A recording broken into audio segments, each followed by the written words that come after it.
Les vacances d'Hercule Poirot de Agatha Christie. Partie 2 du livre audio. Chapitre 3. 1. Rosamond Darnley et Kenneth Marshall étaient assis dans l'herbe en haut de la falaise surplombant la roche aux mouettes. C'était sur la côte est de l'île, un coin où les gens venaient se baigner le matin, quand ils voulaient être tranquilles. « On se sent loin de tout, » dit Rosamond. « C'est bien agréable. »« Oui, » fit Kenneth d'une voix à peine distincte. Allongé sur le sol, il humait l'herbe rase. « Ça sent bon, » dit-il. « Vous vous rappelez les dunes à Shipley ? » ?»« Je pense bien. »« C'était le bon temps. »« Oui. »« Vous savez, Rosamond, que vous n'avez pas beaucoup changé. » »« Oh, si, j'ai changé. Énormément. »« Vous avez réussi. Vous avez fait fortune. Vous êtes quelqu'un. Mais vous êtes toujours la même Rosamond. »«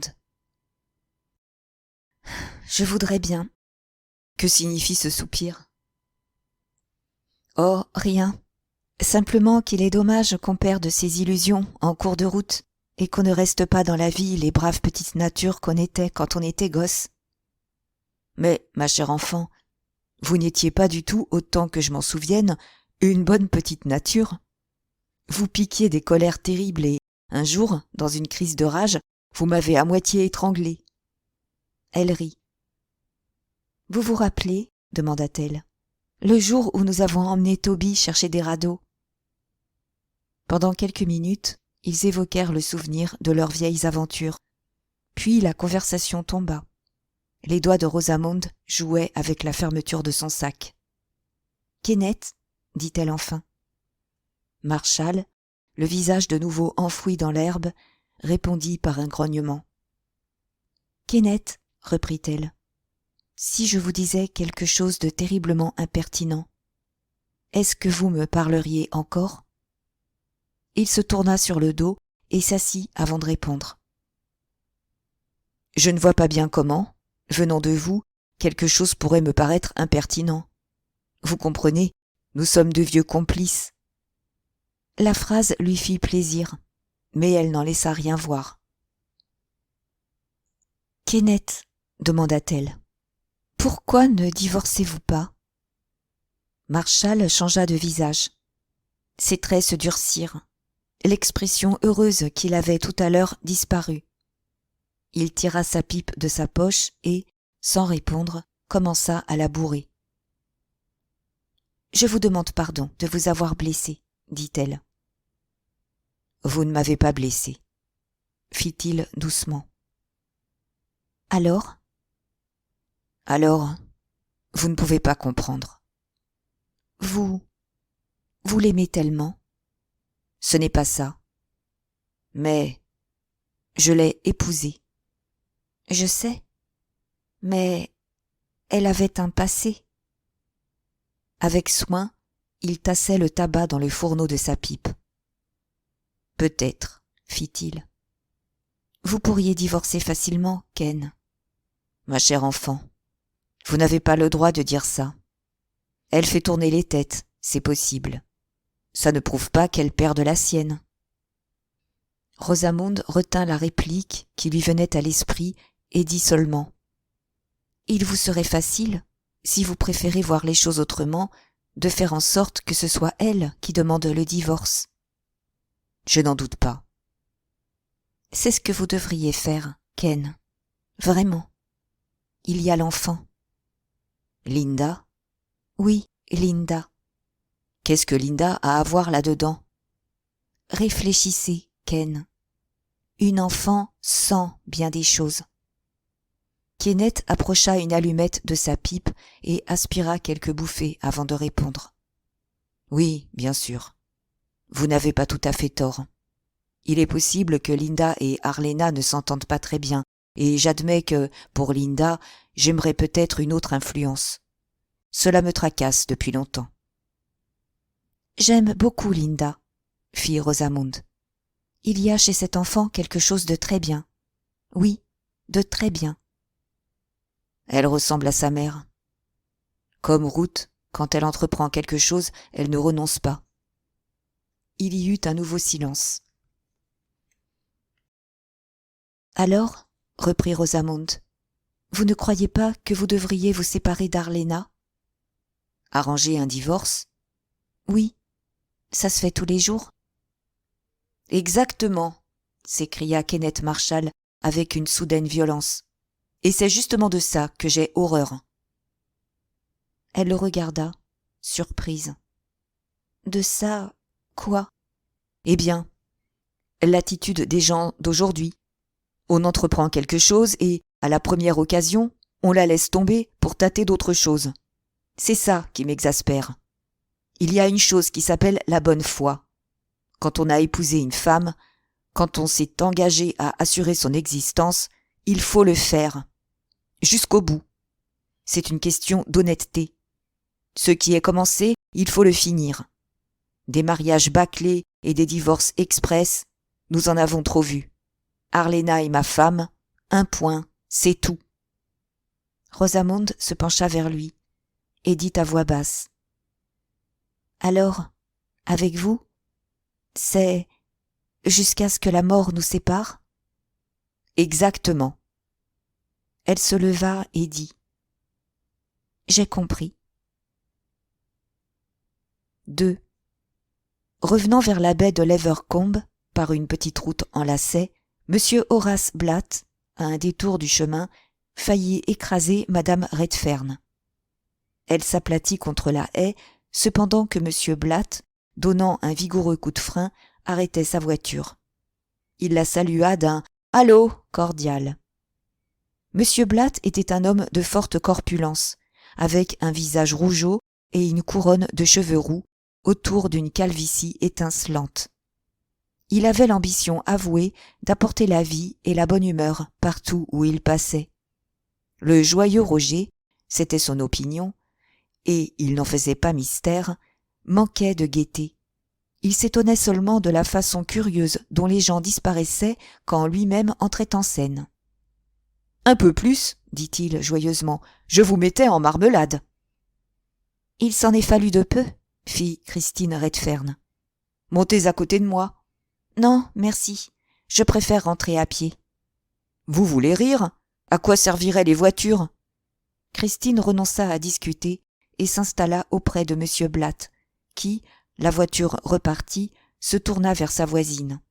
« Et qu'est-ce que c'est, lui dit-il, que ce genre de se promener toute seule, une jolie femme comme vous ?»« J'aime la solitude. » M. Blatt lui donna dans les côtes un magistral coup de coude, rétablit en hâte la voiture qui s'en allait tout droit vers la haie et dit « Toutes les femmes disent ça, mais elles ne le pensent pas.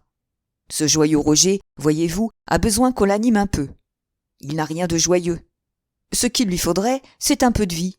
La clientèle, d'ailleurs, n'a rien d'emballant. Il y a trop de gosses, pour commencer, et trop de vieux jetons. Comme, par exemple, le vieux crampon anglo-hindou, le révérend père, ces Américains qui nasillent tout le temps, et cet autre étranger avec sa moustache. Celui-là, il fait ma joie, avec ses petites bacchantes. C'est un coiffeur, probable.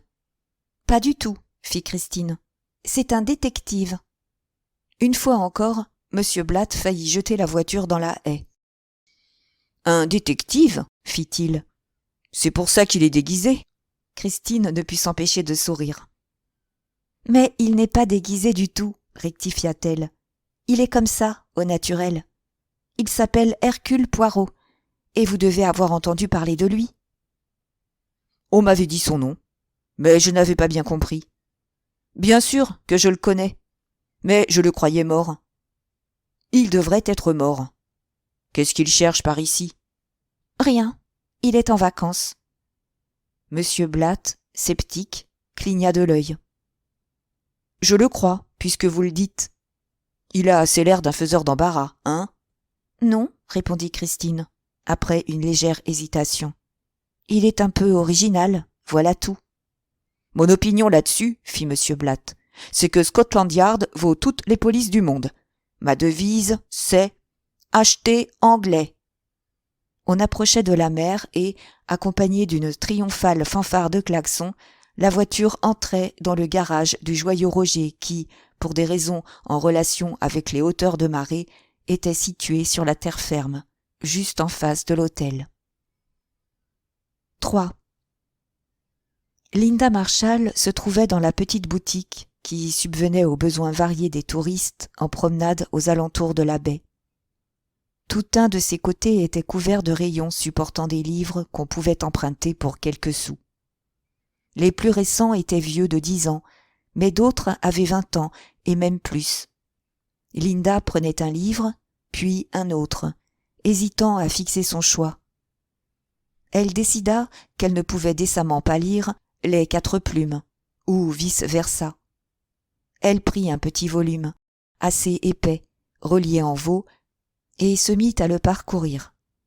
Le temps passa, et, soudain, une voix, celle de Christine Redfern, la fit tressaillir.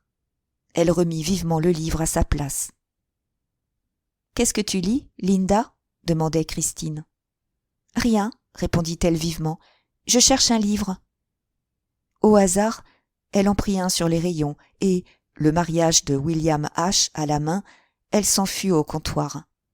« Monsieur Blatt m'a ramené, » lui dit Christine. « Il m'avait presque passé dessus auparavant, et je n'ai pas pu faire autrement que de revenir avec lui. Mais je ne me suis pas senti le courage de faire la digue avec lui. Alors j'ai prétexté des achats. Et me voici. »« Il est odieux, n'est-ce pas ?» dit Linda. « Il faut qu'il étale son argent et qu'il fasse des calembours. » « Pauvre type, je le plains un peu. »« Pas moi, » fit Linda. Elles sortirent de la boutique et se dirigèrent vers la digue. Pendant un bon moment, elles ne parlèrent pas. Linda était perdue dans ses pensées. Elle aimait bien Christine Redfern. Avec Rosamond Darnley, c'était dans l'île la seule personne qu'on pût supporter. Elle était intelligente. La preuve, c'est qu'elle ne se croyait pas toujours obligée de parler quand on était à côté d'elle. À quoi bon jacasser quand on n'a rien à dire? D'autres pensées lui venaient. « Madame Redfern, » demanda-t-elle tout à coup, « il ne vous a jamais semblé que le monde était si méchant, si terrible, si effrayant, qu'on voudrait le voir éclater ?» Les mots étaient comiques, mais le visage de Linda, tendu et anxieux, ne l'était pas.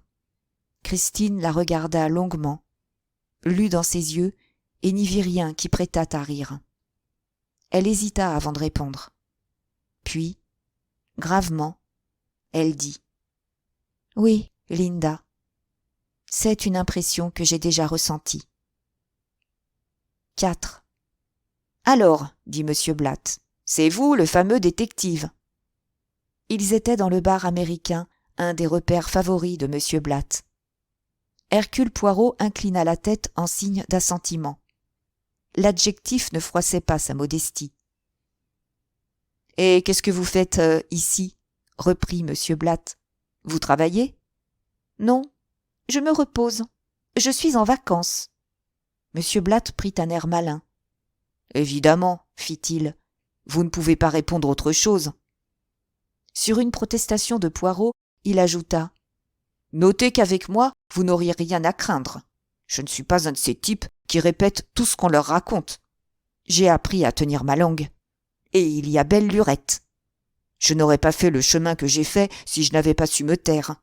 Vous savez comment sont les gens. Dès qu'il leur tombe quelque chose dans l'oreille, ils vont le claironner à tous leurs amis et connaissances. Et, naturellement, vous vous méfiez. Et c'est pourquoi vous êtes bien forcé de prétendre que vous êtes ici en vacances. »« Mais pourquoi ne serait-ce pas vrai ?» demanda Poirot. Un clin d'œil éluda la réponse. « Voyez-vous, fit M. Blatt, j'ai beaucoup roulé et je sais lire les vêtements des gens. À ce moment-ci de l'année, un homme comme vous est à Deauville, au Touquet ou à Juan-les-Pins.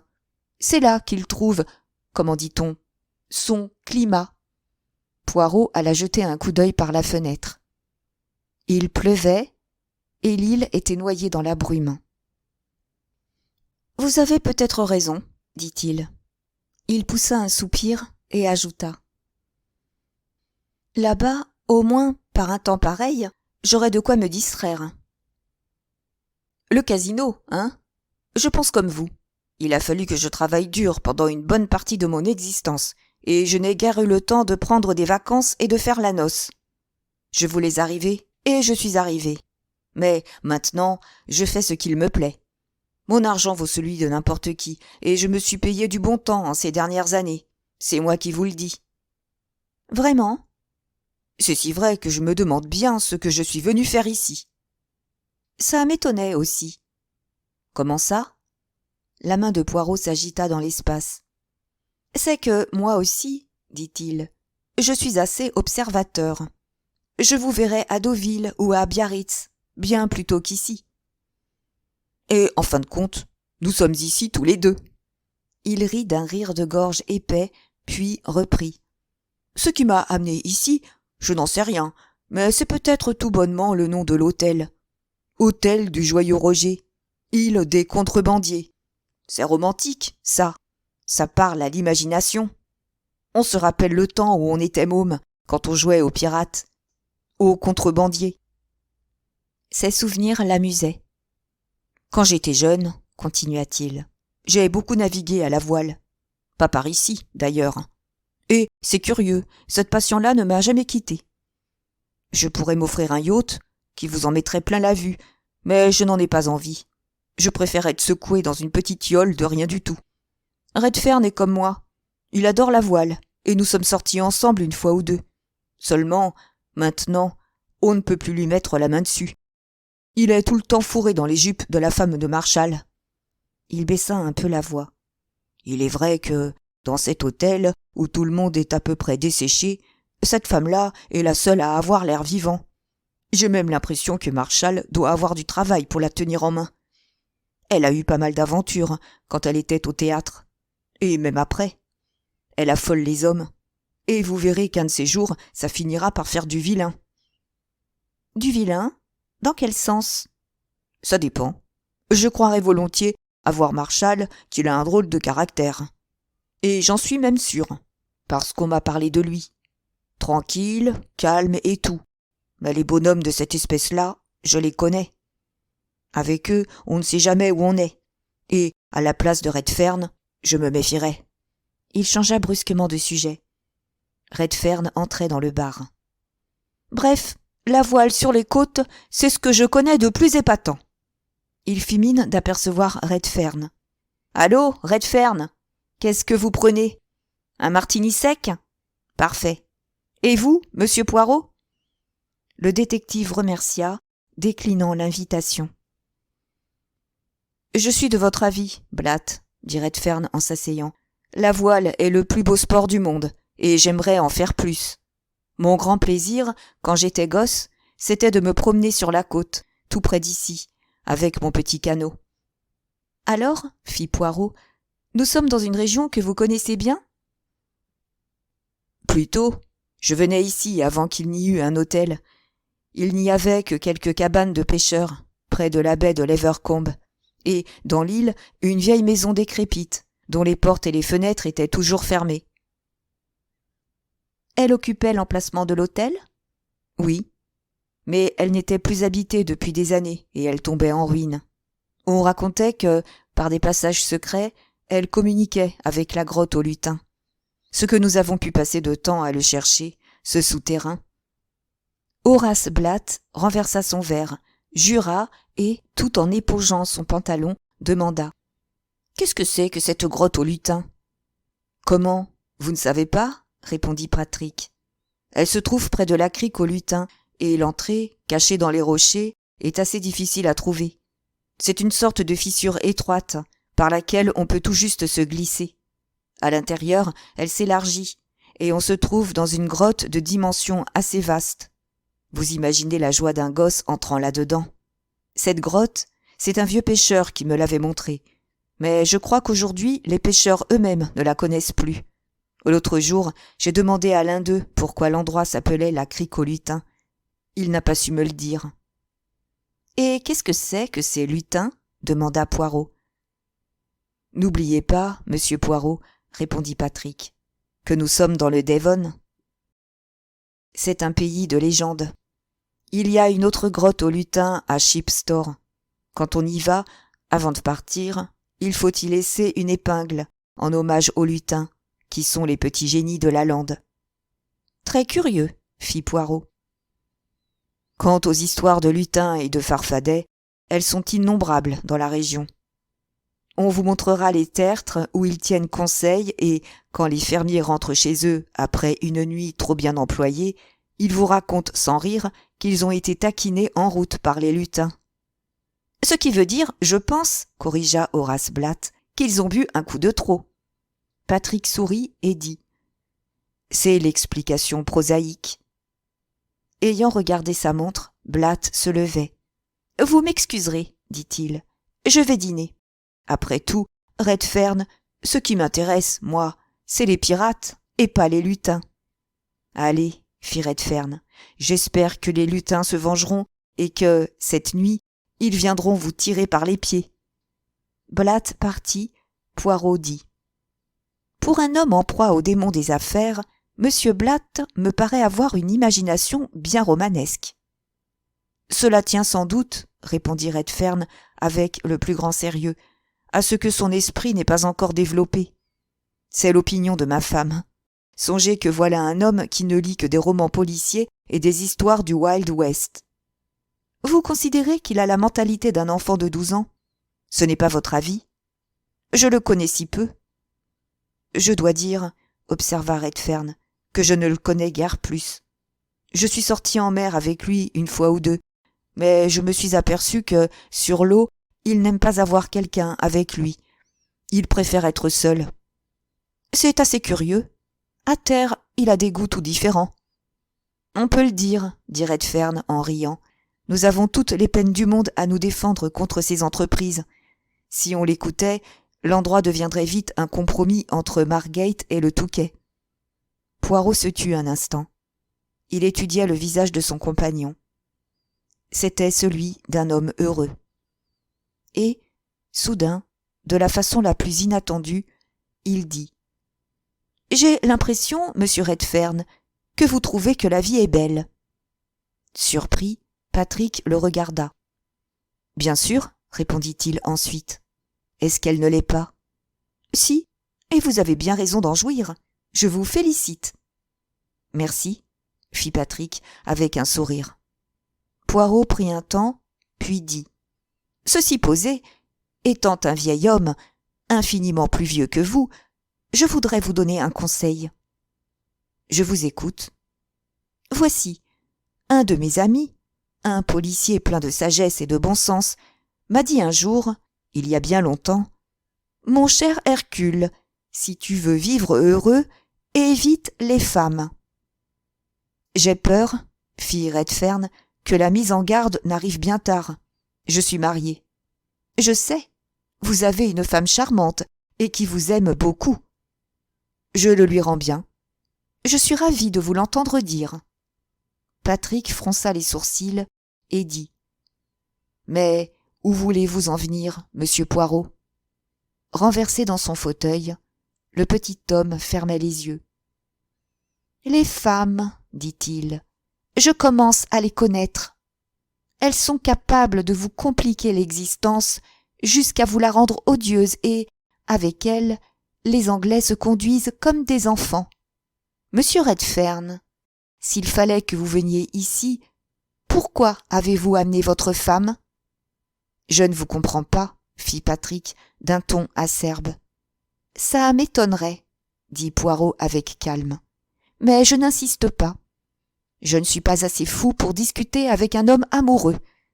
Je lui glisse un conseil, mais je m'en tiens là. Patrick Redfern, cependant, se défendait. Je vois, monsieur Poirot, que vous avez écouté les ragots de madame Gardner et de la Brewster. Faire marcher leur langue, fabriquer des scandales, c'est leur occupation favorite, d'un bout à l'autre de la journée. Des chippies qui déverseront des tombereaux d'ordures sur une femme simplement parce qu'elle est jolie. Poirot se leva et dit simplement « Il n'est pas possible que vous soyez si jeune que ça. » Puis, Hochant la tête, il sortit. Patrick le regarda partir. Il était furieux. 5. Hercule Poirot, quittant la salle à manger, s'arrêta dans le hall. Un souffle d'air frais entrait par les portes ouvertes. La pluie avait cessé, la brume s'était levée. La nuit était belle. Il sortit.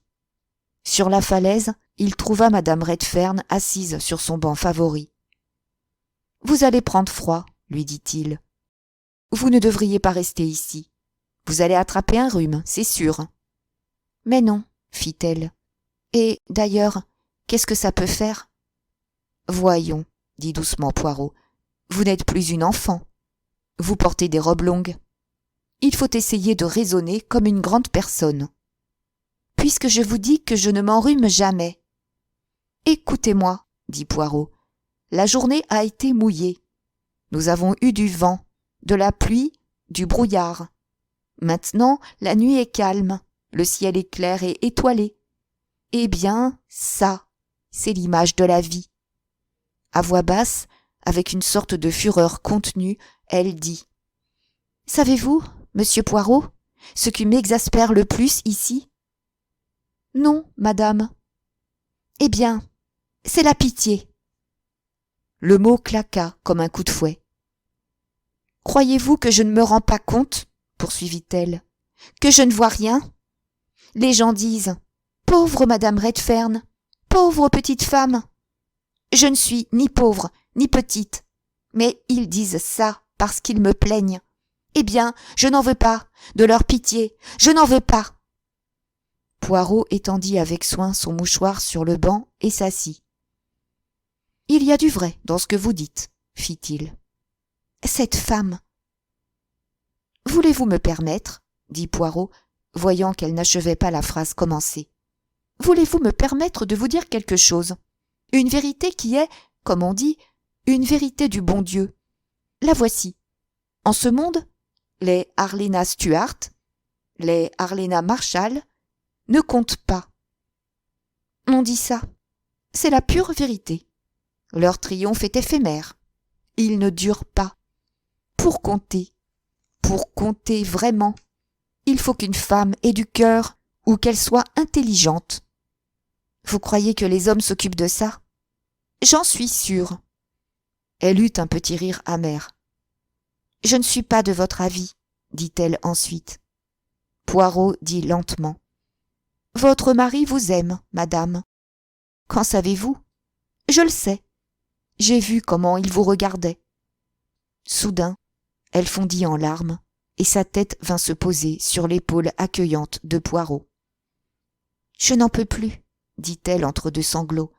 Je n'en peux plus. Poirot lui administra sur le bras de petites tapes gentilles, disant doucement « Soyez patiente, petite madame, soyez patiente. » Elle se ressaisit, pressa son mouchoir sur ses yeux et dit, d'une voix presque assurée « Ça va mieux maintenant, c'est fini. Je vais vous demander de me laisser. J'aimerais être seule. » Il se leva et, l'ayant salué, s'éloigna par le petit sentier conduisant à l'hôtel. Il était presque arrivé quand il entendit des voix très proches de l'autre côté de la haie qui bordait le sentier.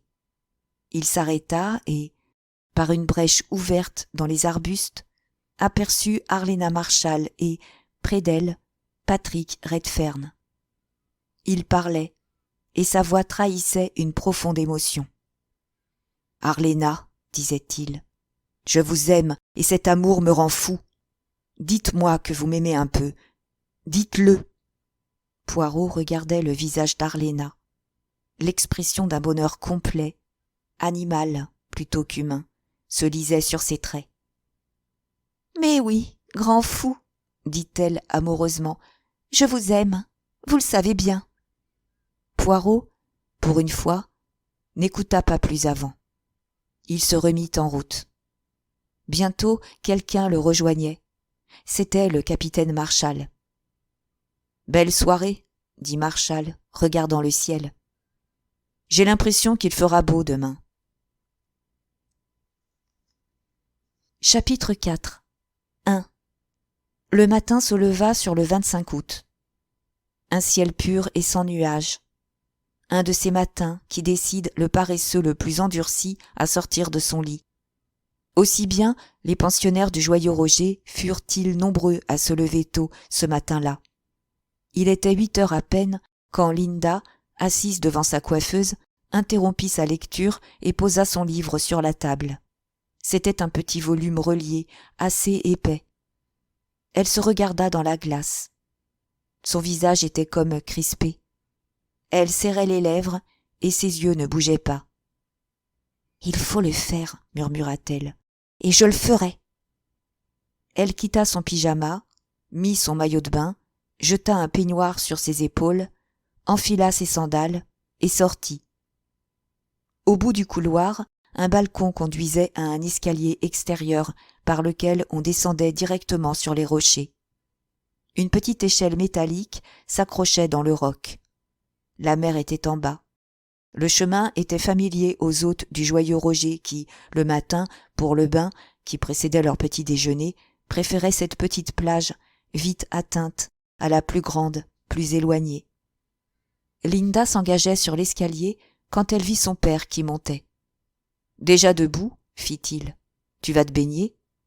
Elle fit oui de la tête. En fait, au lieu de descendre sur les rochers, elle prit sur la gauche, longeant l'autel pour gagner le petit sentier conduisant à la digue reliant l'île à la terre. La mer était haute et la digue disparaissait sous l'eau. Mais la barque réservée aux pensionnaires du Joyeux Roger était à sa place. En l'absence du passeur, Linda sauta dans l'embarcation, défit elle-même les amarres, puis se mit à ramer. Arrivée de l'autre côté, elle monta la petite rampe passant devant le garage et se rendit à la boutique. La tenancière venait d'enlever ses volets et balayait le magasin. « Vous êtes matinale, miss, » dit-elle en apercevant Linda. La jeune fille fouillait dans la poche de son peignoir et prenait son argent. 2. Quand Linda regagna sa chambre, elle y trouva Christine Redfern. « Vous voilà, » fit la jeune femme. « Je me disais bien que vous ne pouviez pas être déjà levée pour de bon. »« Non, » répondit Linda, « je suis simplement allée me baigner. » Christine remarqua que la jeune fille tenait un paquet à la main. « Tiens, » fit-elle, « le facteur est déjà passé ?» Linda rougit.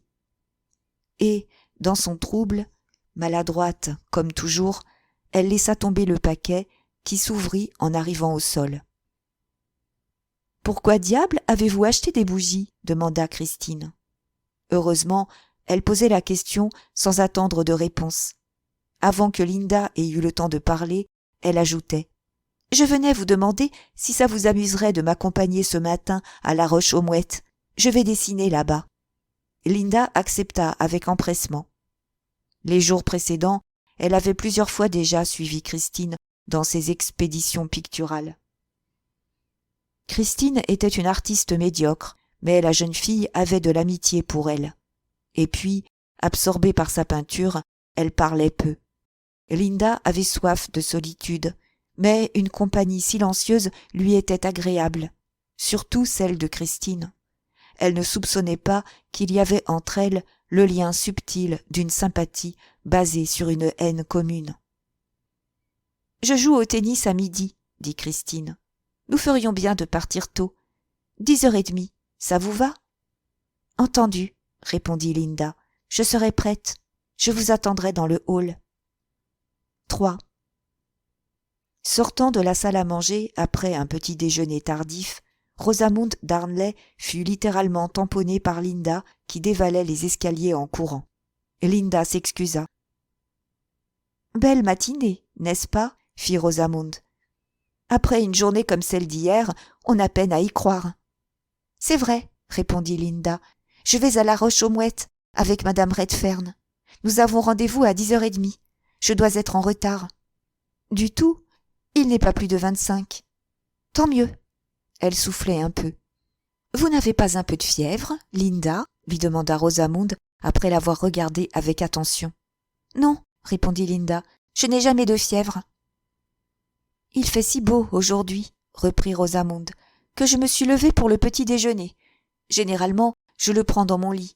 Mais aujourd'hui, je suis descendue, et je me suis expliquée avec des œufs et du bacon, tout comme un homme. Linda revenait à sa promenade. Je vais m'enduire d'huile et je rentrerai toute noire. Le matin, la Roche-aux-Mouettes est un coin merveilleux. C'est vrai, et on y est tellement plus tranquille qu'à la plage. Venez avec nous, proposa Linda d'une voix timide. Je voudrais bien, mais ce matin, j'ai autre chose à faire. Christine Redfern descendait les escaliers. Elle portait un pyjama de plage, d'un modèle très ample et très original, avec de vastes manches et un pantalon remarquablement large.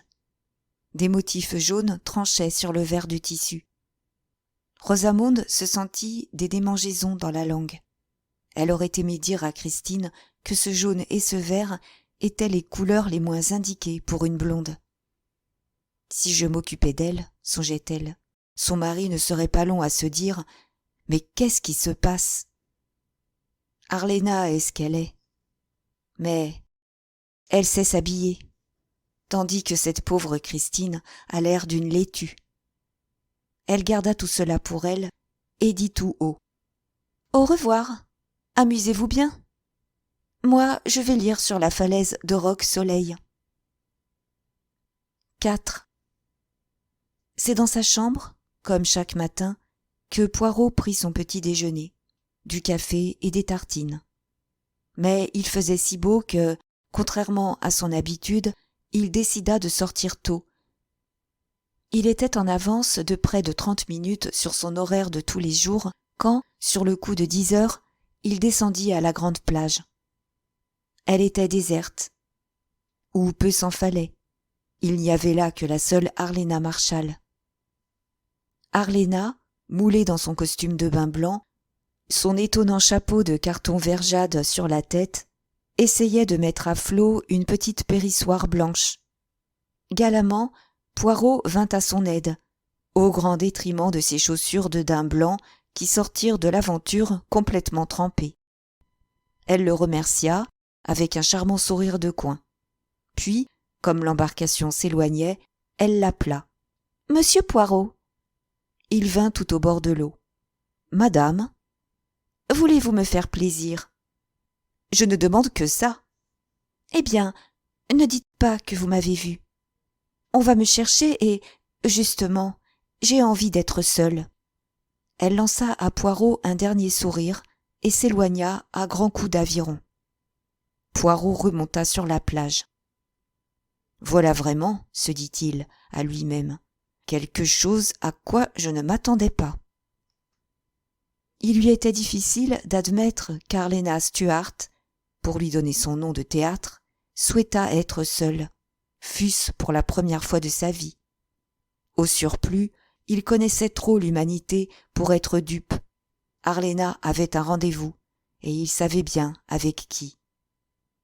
En quoi il se trompait? Car la périssoire était à peine hors de vue que Patrick Redfern faisait son apparition sur la plage, suivi à quelques pas de Kenneth Marshall. « Bonjour, Poirot, » dit Marshall. « Vous n'avez pas aperçu ma femme ?» La réponse de Poirot fut d'un diplomate. « Madame Marshall serait déjà levée, fit-il. »« En tout cas, elle n'est plus dans sa chambre, » répondit Marshall. Il examina le ciel. « Belle journée, décidément. Je vais prendre mon bain tout de suite. Après, j'irai taper à la machine.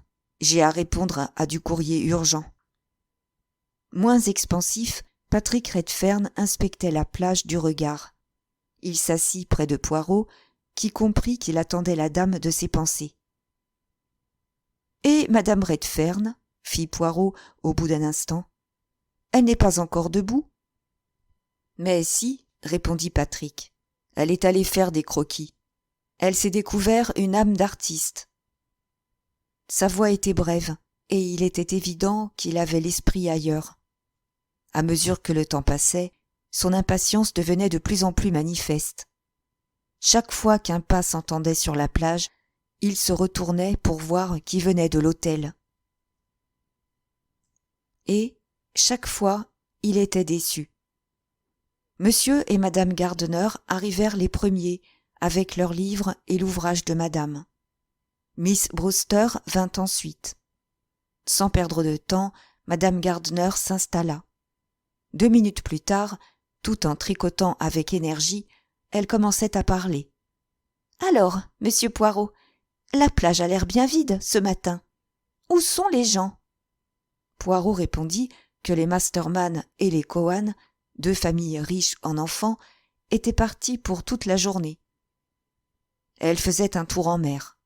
« Ça explique tout, » fit madame Gardner. « Ça fait bien du bruit en moins sur la plage. » Et il n'y a qu'un baigneur, le capitaine Marshall. Marshall sortait de l'eau. Il vint vers eux, sa serviette à la main. « La mer est bonne, » fit-il, « et je regrette bien d'avoir tant à faire. J'aurais bien prolongé ma baignade. »« Je vous comprends, capitaine, » fit madame Gardner. « Aller s'enfermer par une journée comme celle-ci, c'est bien dommage. Quel changement avec hier, hein ? Hier soir, je disais à monsieur Gardner que, si ce temps continuait, nous n'avions plus qu'une chose à faire, nous en aller. Il n'y a rien de triste comme une île dans le brouillard. Pour quelqu'un qui, comme moi, est très sensible à ces questions d'atmosphère, c'est terrible. Il me semble que je vais rencontrer des fantômes, des esprits, et, pour un peu, je crierai. Je me souviens que, toute petite, j'étais déjà très impressionnable et que ça donnait beaucoup de tracas à mes parents.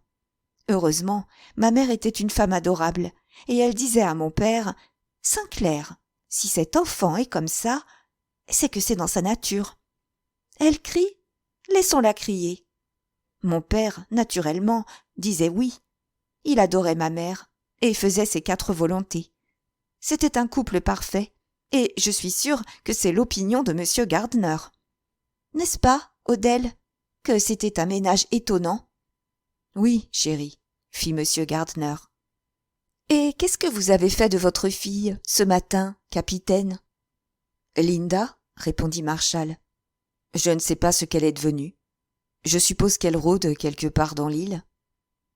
Vous savez, capitaine, que cet enfant n'a pas l'air très bien portant. On dirait qu'elle ne mange pas assez et qu'elle a besoin d'affection.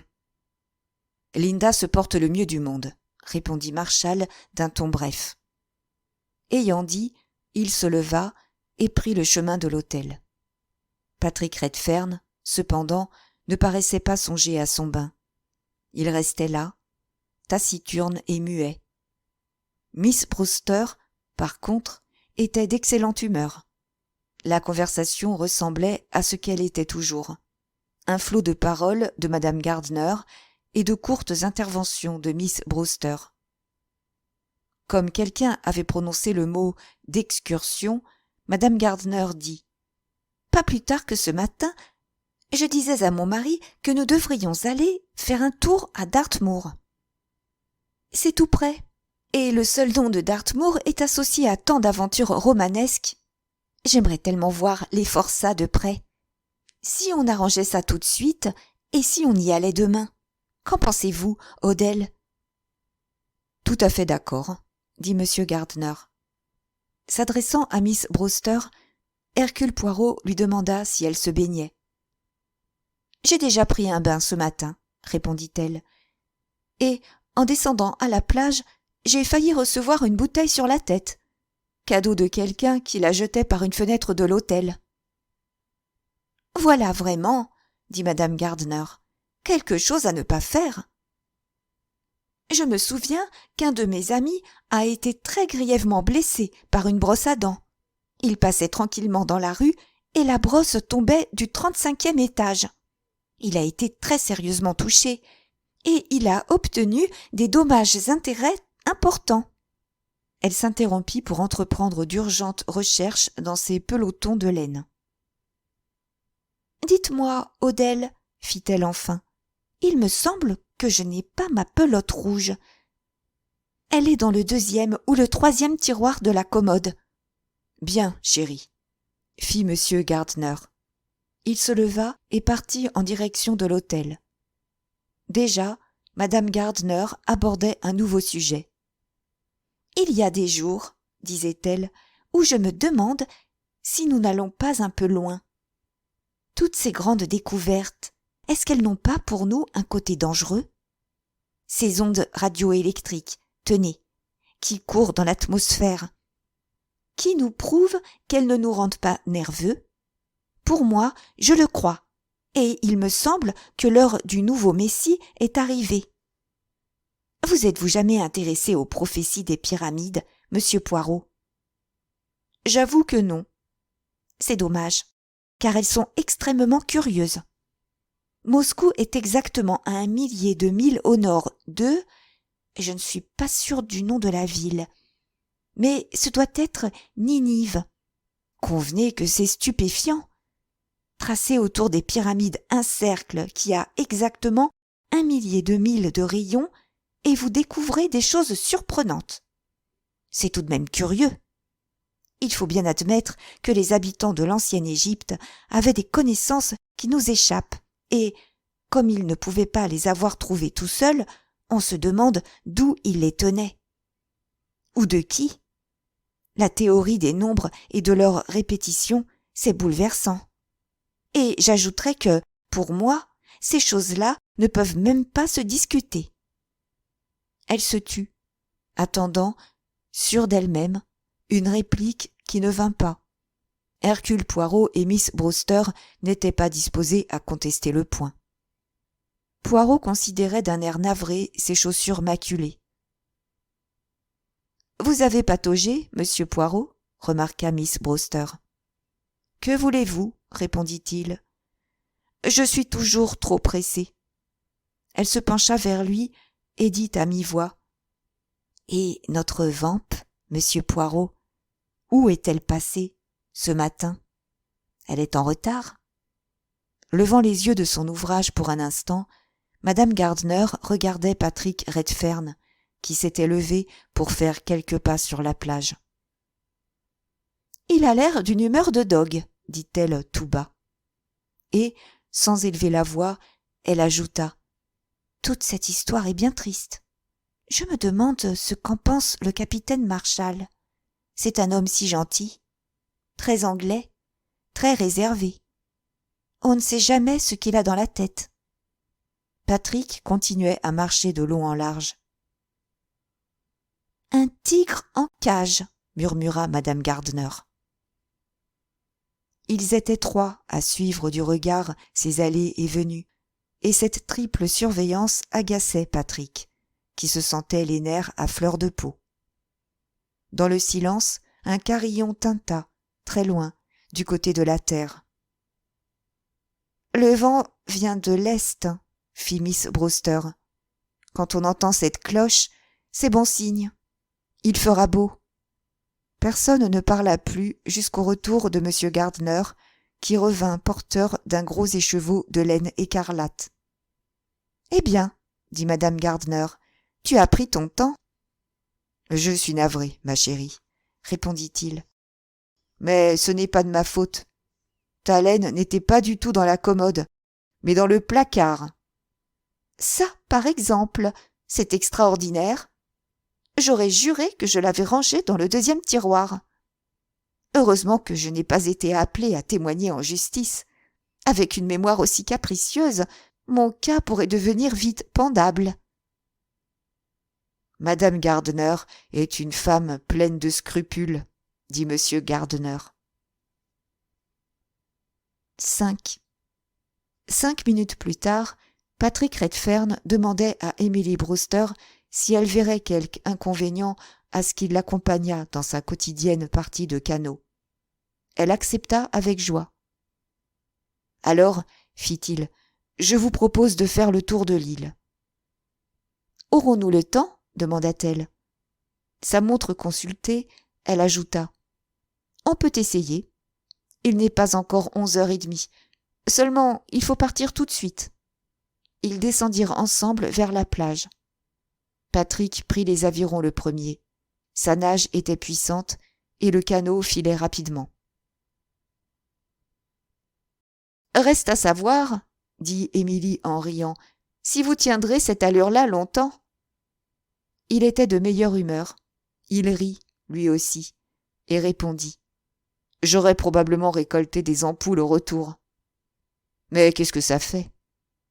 Tirant sur les rames, il se renversait en arrière. Quelle splendide journée! S'exclama-t-il. Une vraie journée d'été en Angleterre, on ne trouve mieux nulle part.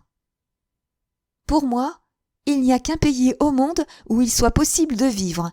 L'Angleterre. Pleinement d'accord. Naviguant à l'ouest, ils contournèrent la pointe de la baie et passèrent le long des falaises. Je me demande, dit Patrick, s'il y a quelqu'un, ce matin, à Roque-Soleil.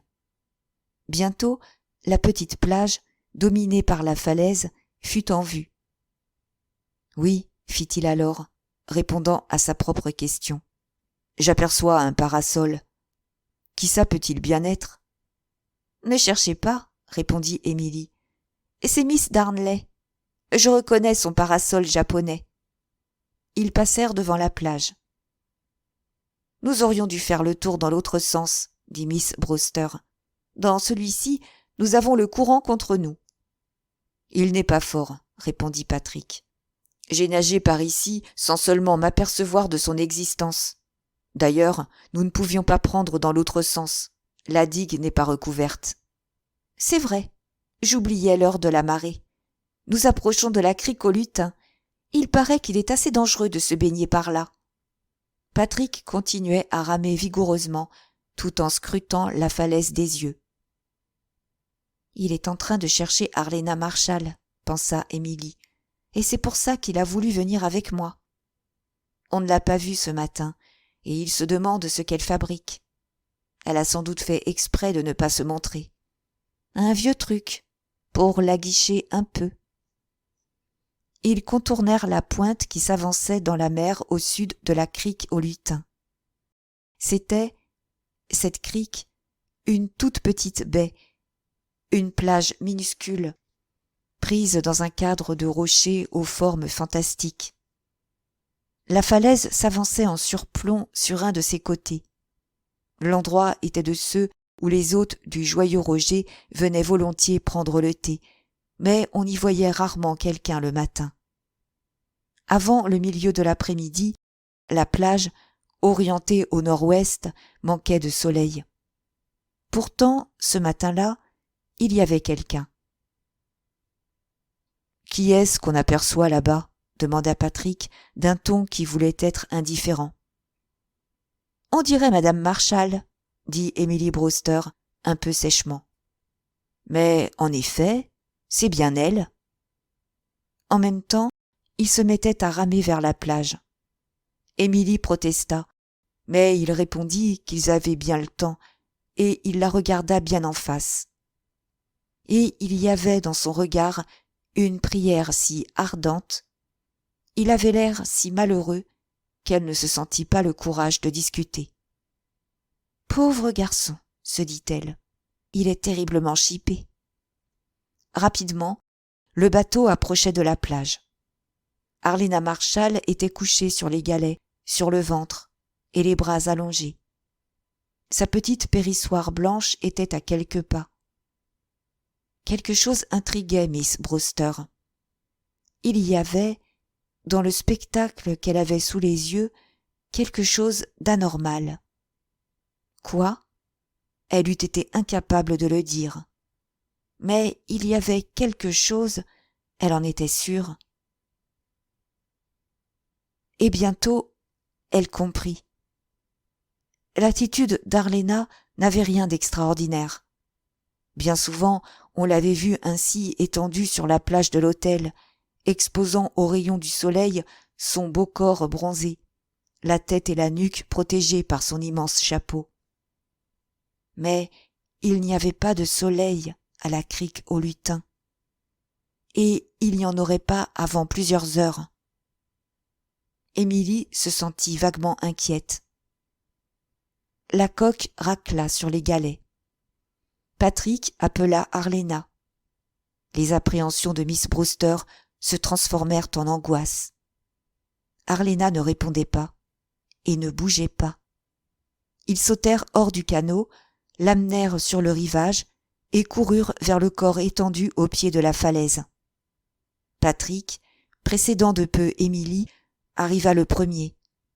Comme en un rêve, elle vit les membres dorés, le costume de bain largement échancré dans le dos, les boucles d'acajou qui s'échappaient du chapeau vert jade. Et elle remarqua la position curieuse de l'un des bras. Elle comprit sur-le-champ que ce corps ne s'était pas allongé sur la plage, mais qu'on l'y avait jeté. Elle entendit une voix blanche qui murmurait quelque chose. Patrick, agenouillé, touchait un bras, une main. « Elle est morte », dit-il dans un souffle. Soulevant légèrement le grand chapeau de carton, il regarda la nuque. « Mon Dieu !» s'écria-t-il. « Elle a été étranglée. On l'a assassinée. » 6. Un moment suivit, de ceux durant lesquels le temps semble suspendre sa course. Émilie avait l'impression d'être hors du réel. Elle s'entendait dire des choses comme « Il ne faut toucher à rien jusqu'à l'arrivée de la police ». À quoi, comme un automate, Patrick répondait « Bien sûr, bien sûr ». « Qui a pu faire cela ?» dit-il enfin. « Qui ? Il n'est pas possible qu'on l'ait tué. Dites-moi que ce n'est pas vrai. » Émilie Brewster hochait la tête, ne sachant que répondre. Sur un autre ton, il dit, d'une voix très basse, mais résolue, « Si jamais je mets la main sur la crapule qui a fait ça… » Elle eut le sentiment confus d'un danger. Elle imaginait le meurtrier aux aguets, quelque part dans le voisinage. Elle dit, « Il faut prévenir la police. » Puis, après une hésitation, elle ajouta, « Peut-être que l'un de nous devrait rester auprès du corps. » Il dit, « Je resterai. » Émilie se sentit soulagée. Elle n'était pas de celles qui admettent qu'il leur est arrivé d'avoir peur, mais au fond d'elle-même, elle se félicitait de ne pas avoir à demeurer sur la plage, avec peut-être un criminel rôdant dans les environs. « Entendu, » dit-elle, « je ferai aussi vite que possible. Je retournerai par la mer, car je ne tiens pas à grimper le long de cette échelle. J'irai tout droit à la police de l'Evercombe. » L'esprit ailleurs, il dit, « Oui, oui, faites ce que vous croirez bon. » Tandis que, tirant vigoureusement sur les avirons, elle s'éloignait du rivage, elle vit Patrick s'agenouiller auprès de la morte, la tête dans les mains. Il y avait dans son attitude une telle détresse que, malgré elle eut pitié de lui. Pourtant, son robuste bon sens lui disait que l'événement n'était pas tellement déplorable. C'est, songeait-elle, ce qui pouvait lui arriver de mieux, à lui, à sa femme et à l'enfant. Seulement, bien sûr, il ne voit pas ça comme ça.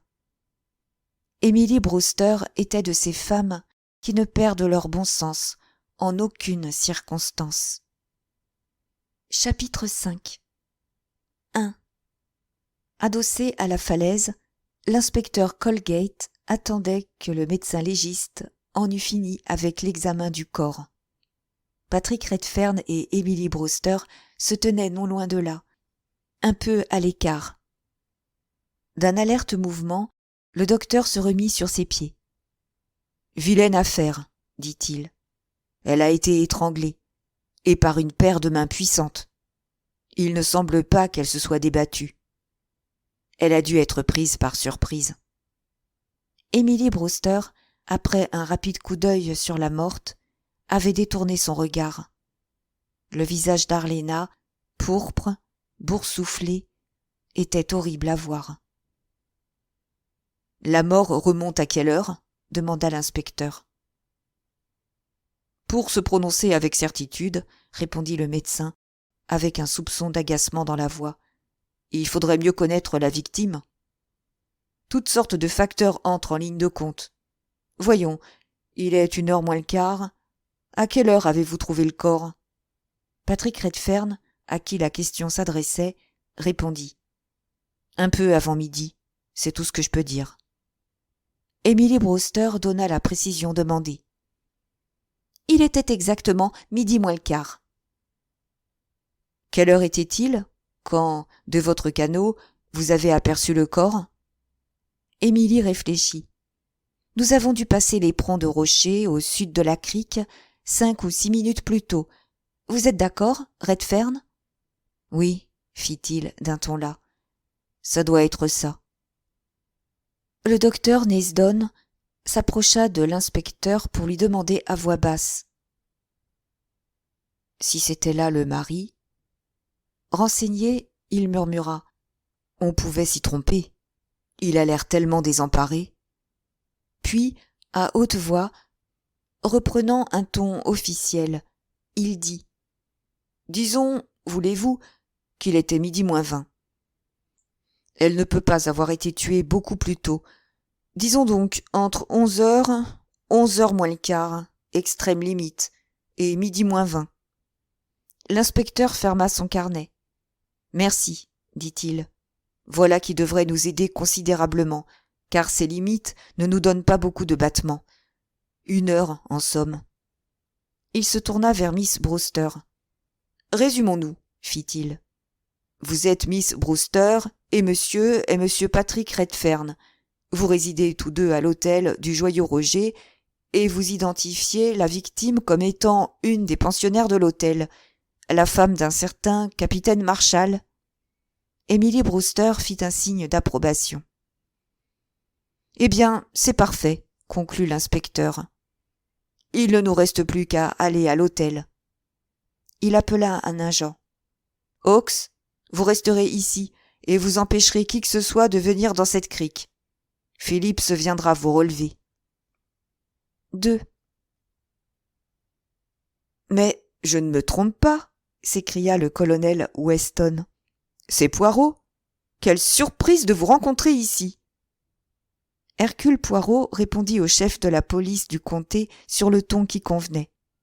« Des années que nous nous sommes vus, dit-il. En fait, depuis l'affaire de Saint-Lô. »« Je ne l'ai pas oublié, » fit Weston. « Vous m'avez donné là la plus grande surprise de ma vie, et je me souviendrai toujours de la façon dont vous êtes venu à bout de cette énigme. Ah, vos méthodes n'avaient rien d'orthodoxe. » « D'accord, mon colonel, mais convenez qu'elles se sont révélées efficaces. »« Peut-être. Mais sans doute serions-nous arrivés au même résultat par des procédés plus classiques. »« C'est très possible, » fit Poirot avec diplomatie. « Et nous revoici embarqués dans un nouveau crime. Vous avez des idées sur cette nouvelle affaire? »« Non, rien de précis, » dit lentement Poirot. « Mais elle me semble intéressante. »« Vous allez nous donner un coup de main? »« Vous me le permettriez? Mais, mon cher ami, je serais ravi de travailler avec vous. Je n'en sais pas encore assez pour dire si l'affaire est du ressort de Scotland Yard ou non. À première vue, il semble que le meurtrier ne peut être cherché que dans un domaine très limité. Mais, d'un autre côté, tous les gens qui sont ici sont étrangers à la région, et des renseignements sur eux et sur leurs mobiles possibles, nous ne pouvons les avoir qu'à Londres. »« C'est exact, » dit Poirot. « Pour commencer, poursuivit Weston, il nous faut établir quelle est la dernière personne qui a vu Harlena Marshall vivante. La femme de chambre lui a porté son petit déjeuner à 9 heures. La jeune fille du bureau l'a vue traverser le hall de l'hôtel et sortir vers 10 heures. »« Ne vous fatiguez pas, » fit Poirot. « J'ai idée que je suis l'homme que vous cherchez. »« Vous l'avez vue ce matin? À quelle heure? »« À 10h05. J'étais sur la plage de l'hôtel et je l'ai aidée à mettre à l'eau sa périssoire. »« Elle est partie avec? »« Oui. »« Seule? »« Seule. »« Avez-vous vu dans quelle direction? »« Je l'ai vue contourner les rochers au bout de la plage. »« Elle allait dans la direction de la crique au lutin? »« C'est bien ça. »« Et il était quelle heure alors? » Disons que, quand je l'ai perdu de vue, il pouvait être 10h15. Les heures concorderaient, dit Weston, après un temps de réflexion. Combien de temps estimez-vous qu'elle a pu mettre pour aller jusqu'à la crique? Mon cher ami, je ne suis pas compétent. Je ne vais pas en bateau, et je ne me risque pas en périssoire. Une demi-heure, peut-être? C'est ce que je pensais. Rien ne la pressait, j'imagine. Si elle est arrivée là-bas vers 11h moins le quart, nos heures collent. Quelle aurait été l'heure de la mort, d'après le médecin légiste? Nisdon est un homme prudent, qui ne se compromet pas. 11h moins le quart au plus tôt. Un point que je dois mentionner, fit Poirot, c'est celui-ci. En s'éloignant, madame Marshall m'a demandé de ne dire à personne que je l'avais vue. Curieux, fit Weston, surpris. C'est une indication, vous ne trouvez pas? C'est ce que je crois. Le colonel tirailla sa moustache. Dites-moi, Poirot, fit-il enfin. Vous connaissez la vie. Et les gens. Madame Marshall, quel genre de femme était-ce? Un léger sourire passa sur les lèvres de Poirot. On ne vous l'a pas encore dit, fit-il. Je sais ce que les femmes disent d'elles, répondit Weston, mais je me méfie. Qu'y a-t-il de vrai dans tout ça? Est-ce qu'il y avait réellement quelque chose entre elle et ce jeune Redfern? Je crois qu'on peut répondre oui sans hésiter. Il était venu pour elle? On a des raisons de le supposer. Et le mari? Il était au courant? Quels étaient ses sentiments vis-à-vis de sa femme? Il est bien difficile, dit Poirot, de savoir ce que pense ou ce que ressent le capitaine Marshall. C'est un homme qui ne se livre pas. Ça ne l'empêche pas d'avoir des sentiments, fit Weston. En effet, dit Poirot, approuvant du chef. Il est très possible qu'il en ait. 3. Le colonel Weston faisait appel à toutes les ressources de sa diplomatie pour interroger madame Cassel. Directrice et propriétaire de l'hôtel du Joyeux Roger, madame Cassel était une dame distinguée, un peu au-delà de la quarantaine, avec une poitrine généreuse, des cheveux teints au henné et une élocution d'un raffinement quasi provoquant. « Il est inconcevable, disait-elle, qu'une chose pareille ait pu se produire dans mon hôtel. Songez, colonel, que cette île est l'endroit le plus tranquille de la terre. Nous n'avons ici que des gens bien, si vous voyez ce que je veux dire. La clientèle, ici, n'est pas mélangée comme elle l'est dans les grands hôtels de Saint-Lô. »« Je sais, déclara le colonel. Mais que voulez-vous? Un accident peut arriver dans l'établissement le mieux tenu. Je suis sûre que l'inspecteur Colgate confirmera mes dires, reprit madame Cassel, avec un coup d'œil vers le policier, qui conservait une impassibilité très professionnelle. Je me montre très scrupuleuse quant au respect des règlements de police, et je me flatte de n'avoir jamais toléré la moindre irrégularité. Je n'en doute pas, fit Weston. Et, d'ailleurs, nous ne vous reprochons absolument rien. Non, bien sûr, dit madame Cassel, mais une histoire de ce genre est toujours très fâcheuse pour un établissement. Je ne puis songer sans appréhension à la bruyante curiosité de la foule. Sans doute, nul n'est autorisé à venir dans l'île, à l'exception des pensionnaires de l'hôtel. Mais cela n'empêchera rien. Ils resteront sur la côte et jacasseront de là-bas. Son buste imposant se gonfla pour un puissant soupir. L'inspecteur Colgate profita de l'occasion pour entrer dans la conversation. « À propos de ce point que vous venez de soulever, madame, dit-il, une petite question. Comment vous y prenez-vous pour empêcher les gens de venir sur l'île ? » « C'est une chose à quoi je fais très, très attention. »« D'accord, mais quelles mesures avez-vous prises pour interdire l'accès de l'île ? Je sais ce que c'est que les foules du dimanche. Elles se glissent partout. »« C'est la faute des cars. Songez que j'en ai vu jusqu'à 18 garés sur la place de l'Evercombe. 18! C'est beaucoup, en effet. Mais qu'est-ce qui empêche les gens de venir sur l'île? Il y a des écriteaux. D'autre part, quand la mer est haute, nous sommes coupés de la terre. Oui, mais à marée basse.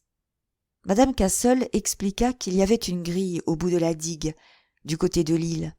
Une pancarte avisait les promeneurs que cette voie privée était réservée aux pensionnaires de l'hôtel. C'était là le seul chemin possible, et il ne serait venu à l'idée de personne d'escalader les rochers qui, à droite et à gauche, plongeaient abrupts dans la mer. Mais, objecta l'inspecteur, est-ce qu'on ne peut pas prendre un bateau et aller atterrir sur une des plages?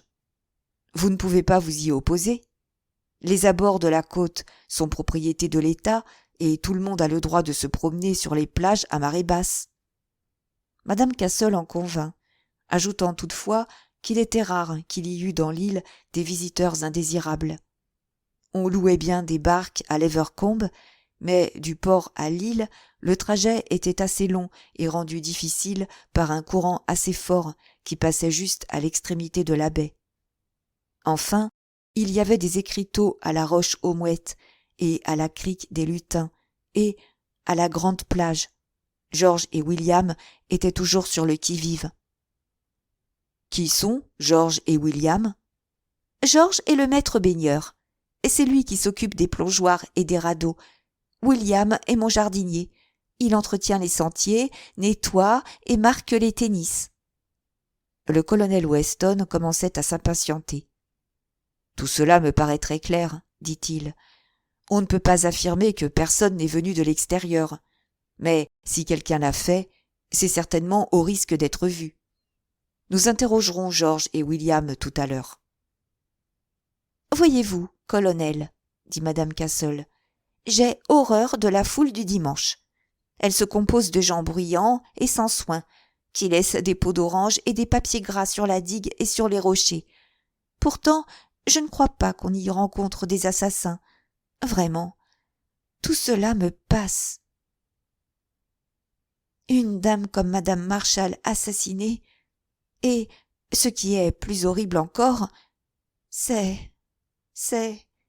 Les mots lui manquaient. Elle les remplaça par un soupir plein d'éloquence. Il faut reconnaître, dit l'inspecteur, que c'est une bien fâcheuse affaire.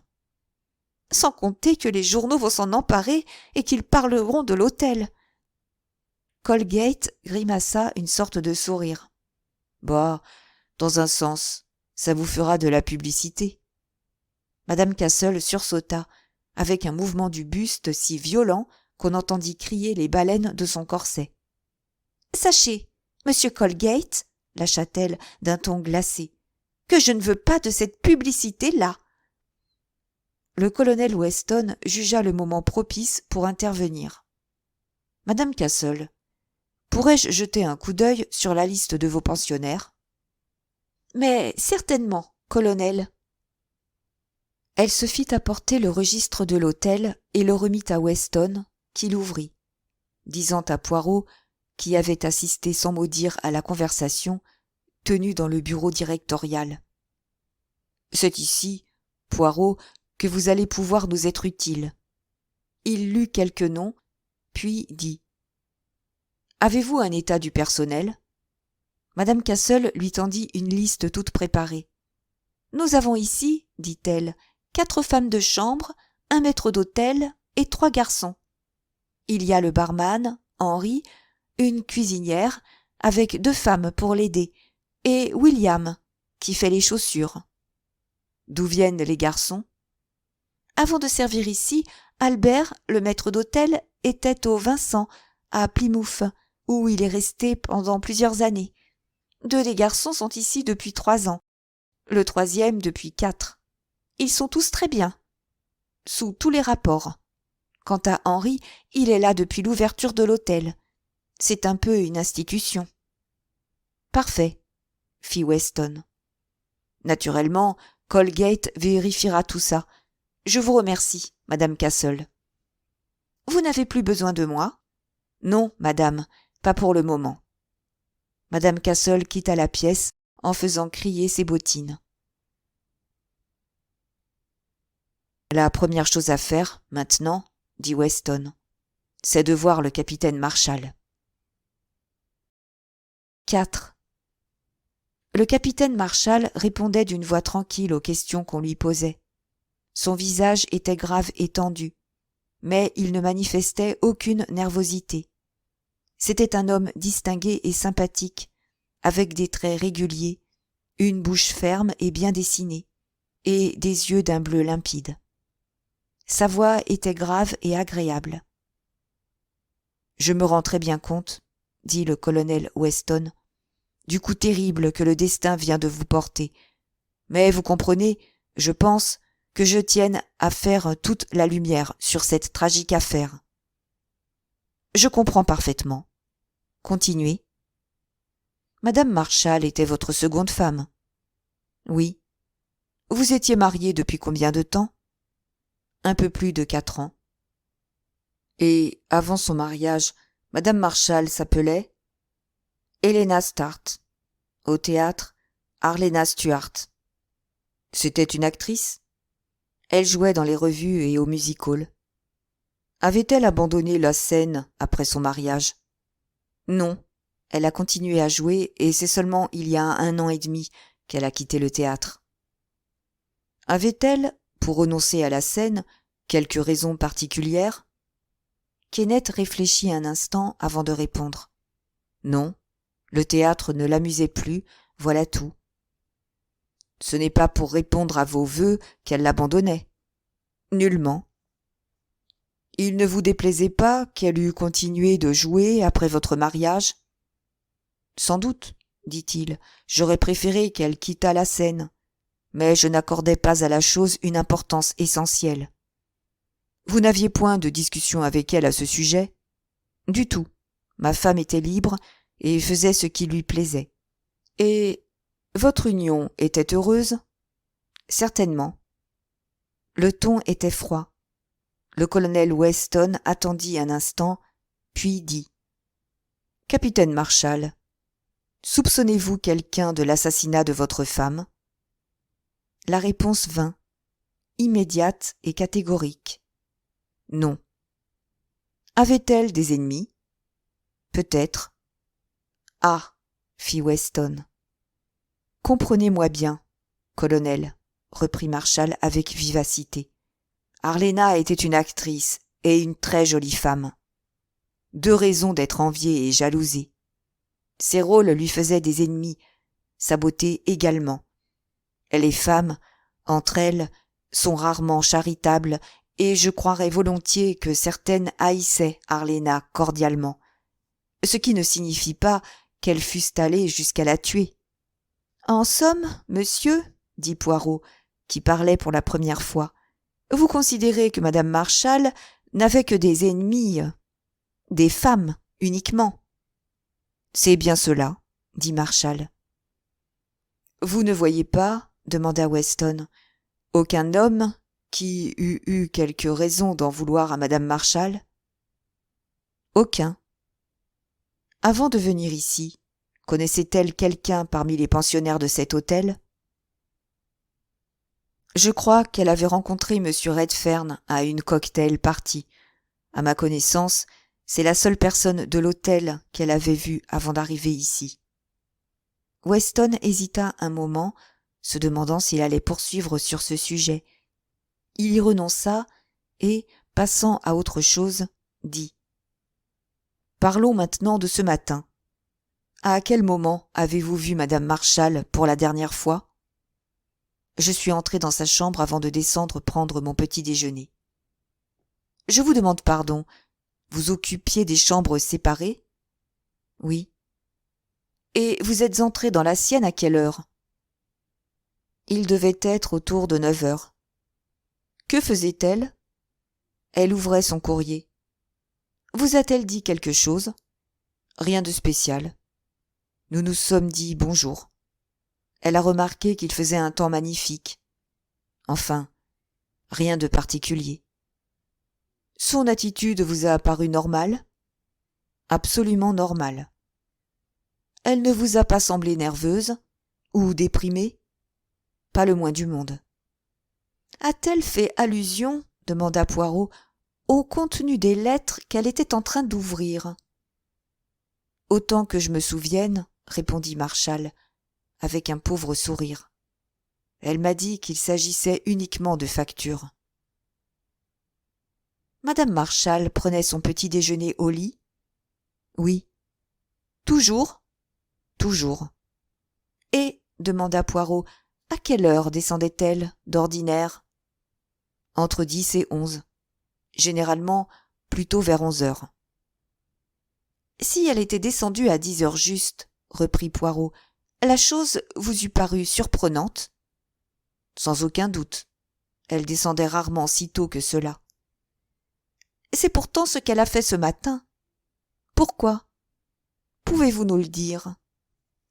Marshall répondit sans émotion apparente. Je n'en ai pas la moindre idée. Peut-être avait-elle voulu profiter de cette belle journée. Vous êtes-vous aperçu de son absence? Mon petit déjeuner pris, je suis remonté chez elle. J'ai été surpris de trouver la chambre vide. Ensuite, vous êtes descendu sur la plage et vous m'avez demandé si je l'avais vue. Exactement. Puis, détachant les mots pour leur donner de l'importance, Marshall ajouta. Et vous m'avez dit que vous ne l'aviez pas vue. Poirot ne broncha pas. Un air de parfaite innocence répandu sur son visage, il caressait d'une main douce sa jolie moustache. Aviez-vous, demanda Weston, quelque raison particulière de chercher votre femme ce matin? Non, je me demandais ce qu'elle était devenue. Voilà tout.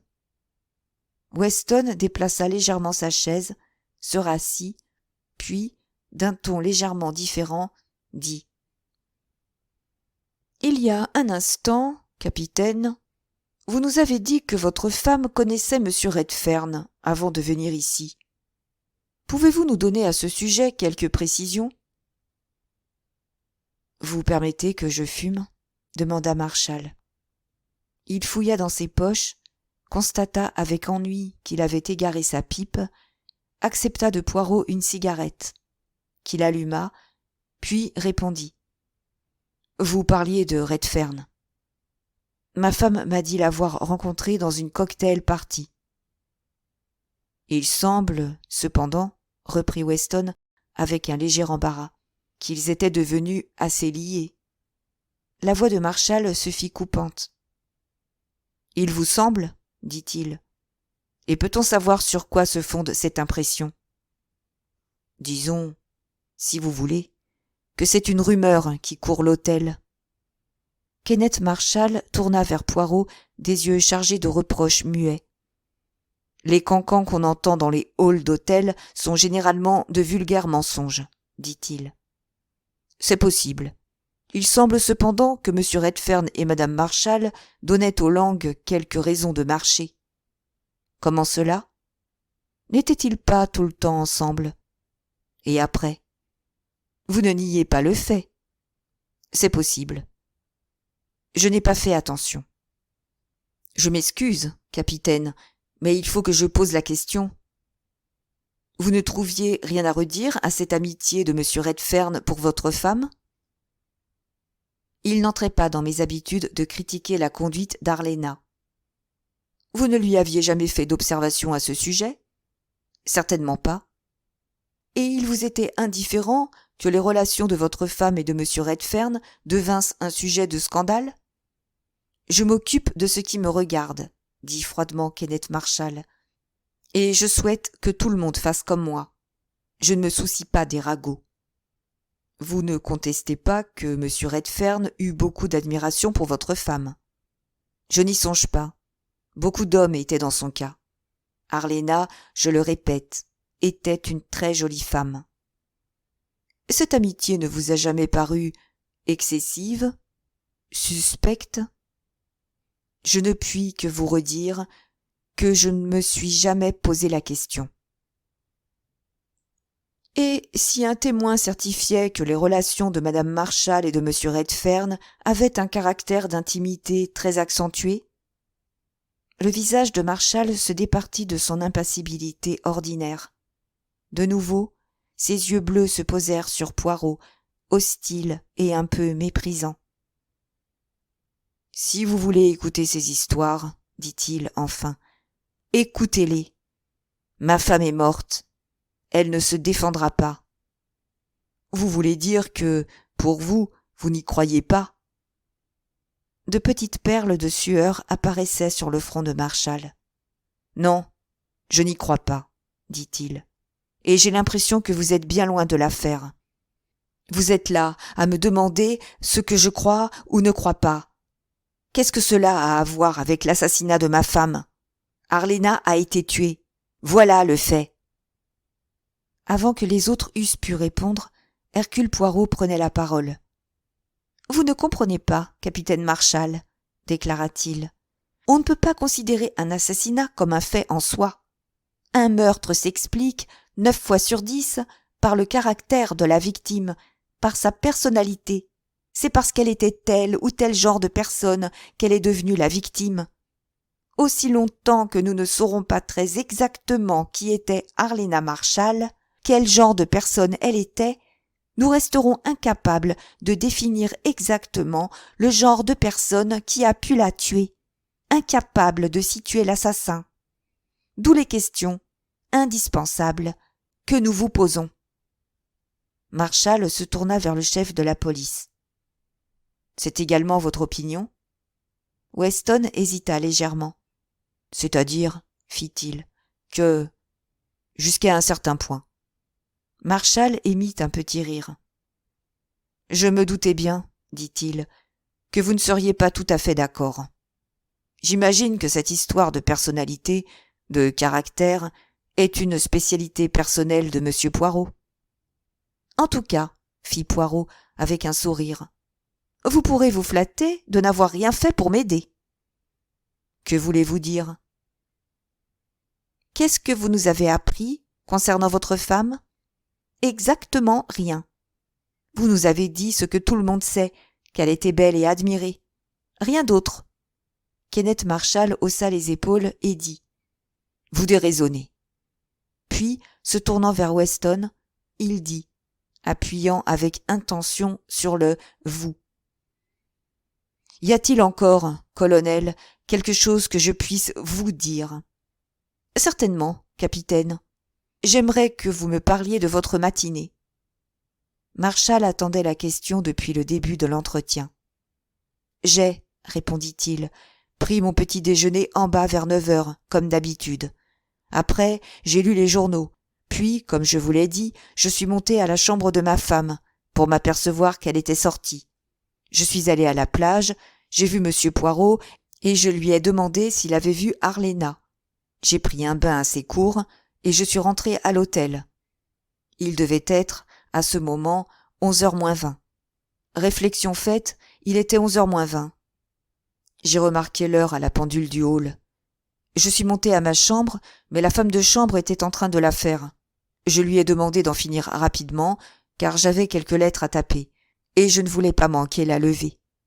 Je suis redescendu, j'ai échangé quelques mots au bar avec Henri, puis j'ai regagné ma chambre. Il était 11h moins 10. J'ai tapé mes lettres et je suis resté à ma machine à écrire jusqu'à midi moins 10. J'ai changé de vêtements pour mettre un costume de tennis. J'avais rendez-vous pour jouer à midi. Nous avions retenu le cours. Nous ? Qui, s'il vous plaît ? Madame Redfern, Miss Darnley, Monsieur Gardner et moi. Je suis descendu à midi juste. Au tennis, j'ai retrouvé Miss Darnley et Monsieur Gardner. Madame Redfern est arrivée quelques minutes plus tard. Nous avons joué pendant 1 heure. Quand nous sommes revenus à l'hôtel, j'ai appris l'horrible nouvelle. Je vous remercie, capitaine Marshall. Puis-je, simple formalité, vous demander si quelqu'un peut certifier le fait que vous avez tapé à la machine dans votre chambre de 11h moins 10 à midi moins 10 ? Vous vous imaginez, peut-être, dit Kenneth Marshall avec un sourire ironique, que j'ai tué ma femme ? Voyons, la femme de chambre travaillait à l'étage. Elle a dû entendre le cliquetis de ma machine. D'autre part, il y a les lettres elles-mêmes. J'ai été si bouleversé que je ne les ai pas mises à la boîte. Elles constituent, je pense, un témoignage qui en vaut un autre. » Tirant de sa poche 3 lettres non timbrées, il ajouta : « Leur contenu est assez confidentiel, mais je suppose que je dois m'en remettre à la discrétion de la police. Vous trouverez à l'intérieur de longues listes de chiffres avec quelques notes financières et je pense que si vous chargez un de vos hommes d'en prendre copie, il ne lui faudra pas loin d'1 heure pour le faire. » Il se tut quelques secondes et dit : « J'espère que vous êtes satisfait. » « Dites-vous bien, répondit le colonel Weston de son ton le plus aimable, que nous ne vous soupçonnons nullement. Tous les habitants de l'île devront, comme vous venez de le faire, justifier de ce qu'ils ont fait ce matin entre 11h moins le quart et midi moins 20. »« Je comprends, » fit Kenneth Marshall. « Une chose encore, capitaine, dit Weston. Savez-vous si votre femme a disposé des biens qu'elle pouvait posséder, et comment ? Je ne crois pas qu'elle ait fait de testament. Vous n'en êtes pas sûr ?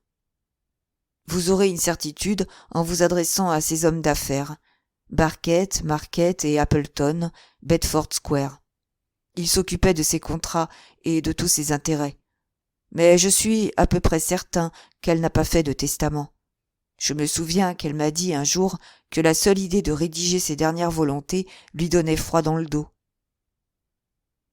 S'il n'y a pas de testament, c'est vous, son mari, qui hériterez de ses biens. Je le crois. Elle n'avait pas de proches parents ? Je ne pense pas. En tout cas, si elle en avait, elle ne parlait jamais d'eux. Je sais que son père et sa mère sont morts quand elle était enfant et qu'elle n'avait ni frère ni sœur. Au surplus, elle n'avait peut-être pas grand-chose à laisser. Bien au contraire, fit Kenneth Marshall avec flegme.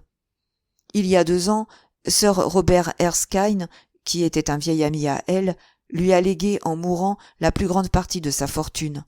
Quelque chose, je crois, comme 50 000 livres.